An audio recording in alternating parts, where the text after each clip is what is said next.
Hey, as many of you guys know, about a year and a half ago, I got a 1988 C4 Corvette. It's one of the projects that I'm working on and off on the channel. Not so much right now because we're in the middle of winter, but soon you're going to see a little bit more with this project in future videos, maybe in about a month or so.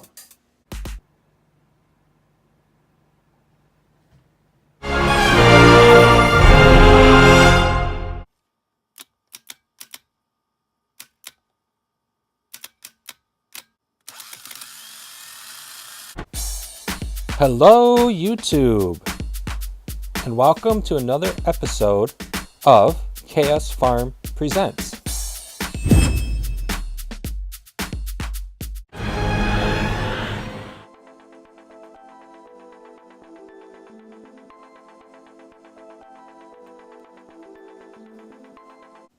Okay, what you just saw were the two starters for the Corvette. Well, the one on the right was the original starter. The one on the left was a new starter that I got from Advance Auto. Here's the story.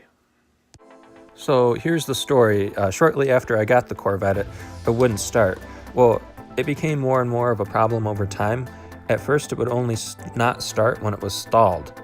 So I could start the car, but then it's a standard, so for whatever reason, I'm still learning that. So if I stalled the car, then when I went to try to turn it back on again, it was like it was locked out. It just wouldn't start. Whenever it was in this mode where it was locked out and it wouldn't start, the only way that I could get it to start was if I bump started it. And obviously that wasn't something that I wanted to do all the time for safety reasons and convenience sake. So I had to figure out what the actual problem was.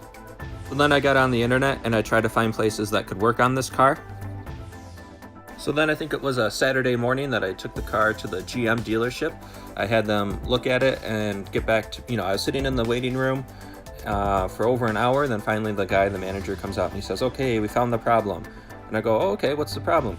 He goes, it's the starter. The starter's no good. And I said, really? He goes, yeah, it's getting 12 volts to it, but it won't turn over. And I go, oh, okay, well, what's that going to cost? And he's like, it's going to be, for the part and the time, it'll be like $400. And I'd already given the dealership $100 to diagnose the problem. I think it was over like 130 or so. And so I was like, okay, well, let me get back to you. I'm going to look into this a little bit more.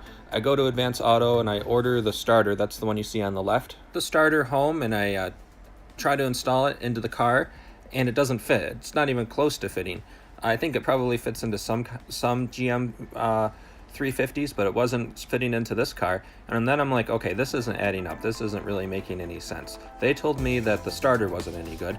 The original starter is like a very expensive AC Delco part, and I've got this $40 piece of junk that I got from Advance Auto that I'm trying to put into the car. Doesn't fit, and maybe I can just fix the starter on the right. Like, maybe whatever's wrong with it is replaceable. I know you can replace the motors and that kind of thing, so I don't have to spend crazy money at the dealership or on the part. I can do some of this myself. So that's when I started to take matters into my own hands. Okay, it was at this point that I decided to open up the original starter and take a look inside. Maybe the motor was bad, maybe there was some kind of connectivity issue, or something was shorted out. So this is the back where there's an electromagnet, and this pushes the drive forward so that it can pull the engine over onto the flywheel. So the drive gets shot down through here like this little plunger effect, and the electromagnet right here, you can see where it connects the plunger to the electromagnet. It gets pushed down. All right, wait for it. And yep, it gets pushed down, and then the drive goes onto the flywheel and it pulls the engine over just like this. You can see it pushes it down. So then I get some light sandpaper on that and try to clean up the connectivity. Maybe that was the problem, I thought, because they said that the starter was getting 12 volts, but it wasn't working. So then I'm like, okay, what they said actually makes no sense at all. I'm going to test this out for myself. And yeah, like you just saw, the motor on the starter works. There's absolutely nothing wrong with it. And when I stopped and thought about it, I'm like, of course it works. Okay, and then the electromagnet for the plunger to push the drive in works. So they're both working, both for functioning properly. And then if you put the two together, it does exactly what it's supposed to do. So they had completely misdiagnosed the problem. And not only that, it was going to cost me $400 for them to put in a cheaper Chinese part, and then that part wasn't even gonna work. So the whole thing is just crazy.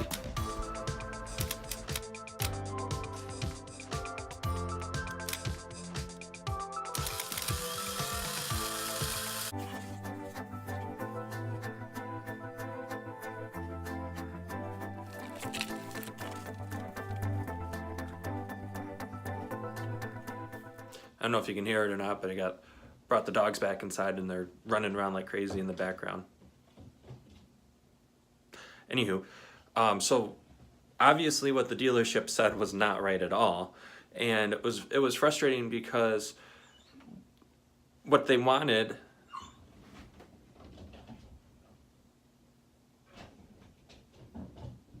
They can hear me, but they can't see me. That's the problem. What they wanted was to... What are you doing?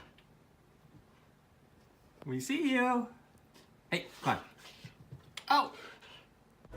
Okay, so now that I knew that it wasn't the starter that was causing the problem, I had to stop and think what else could the problem be. And another likely possibility is that it was the VATs system in the car, the anti-theft system. It's like a little resistor that goes on the key, and then the computer reads the resistance, and then if it's the correct resistance, it will start the car.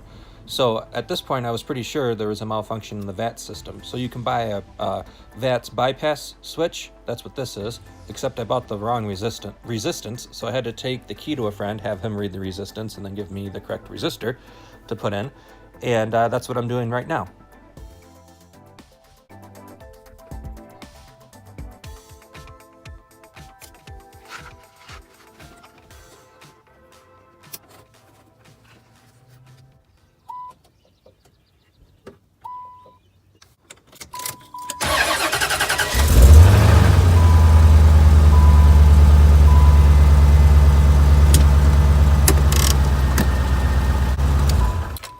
Well, all right, that seemed to work, but I have to test it a couple of times just to make sure.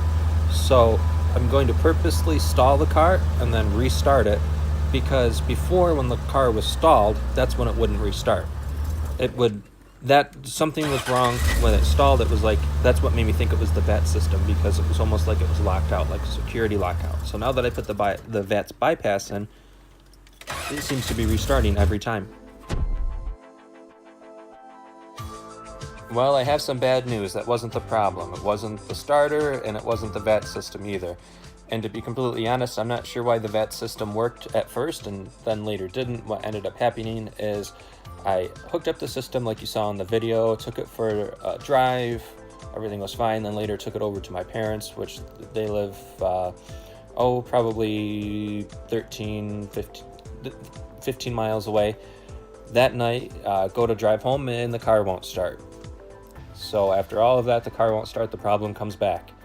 And so at this point, as you can imagine, I'm pretty frustrated. I took it to the dealership, they had no clue, spent money on that, spent countless hours of research. Finally found a guy that knew what he was doing and was able to work on older sports cars. Took it to him, and you're not gonna believe what he ends up finding what the problem is.